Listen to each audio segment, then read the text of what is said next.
When people think about long-term care costs, they know it's expensive, but most are unaware of the actual cost of extended care or long-term care. In the last video, we mentioned that most extended care starts at home and not in a facility. The cost of care at home is quieter and far more personal. It starts with families caring for their loved one.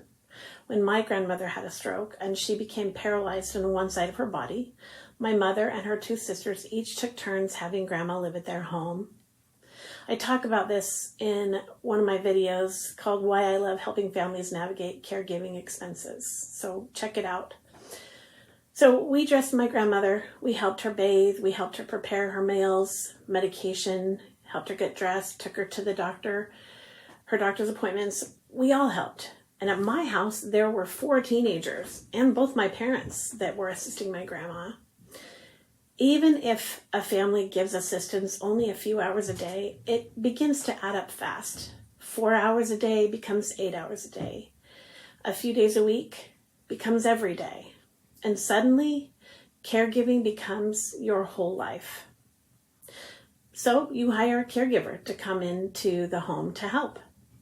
But this in-home caregiver is not a one-time expense. This is an ongoing monthly expense, and retirement savings that are meant to last decades can shrink in just a few short years paying for care. And care rarely stays the same. They increase. People's health decreases. More help, more supervision equals more cost. Care doesn't just affect the person who needs the care, it affects their spouse who's trying to stay financially secure, adult children stepping in to help, families caught between work, kids, and caregiving. Spouses often spend down their savings meant for both of them. And then adult children, they'll reduce their work hours, or maybe I've heard of them leaving their jobs entirely.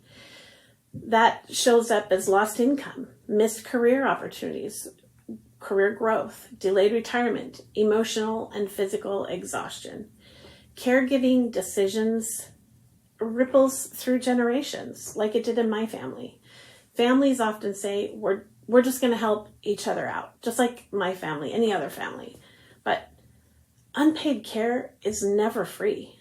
It costs. It costs time. It costs health. It costs relationships, emotional stability. Caregiver burnout is very real. Stress-related illness is very serious. Resentment quietly builds, even when no money changes hands. Someone is paying the price, and eventually informal care often turns into paid care anyway, just later and under more pressure. The most expensive decision families make is waiting too long to make a plan, because waiting limits your choices, and waiting forces rushed decisions, and waiting turns into manageable costs that they turn into crises. You're here watching this video now, and that's valuable because you can start understanding your care options early, learning how to get help with home-based care, what options are in the community, and how these facilities work. This type of planning gives families control instead of panic. When you learn how each level of care impacts the finances, you can make better choices. Planning doesn't mean giving up independence. It means the opposite. It means protecting it. Most families aren't careless. They're just uninformed. But you're here now, so subscribe so you're ready for the next video.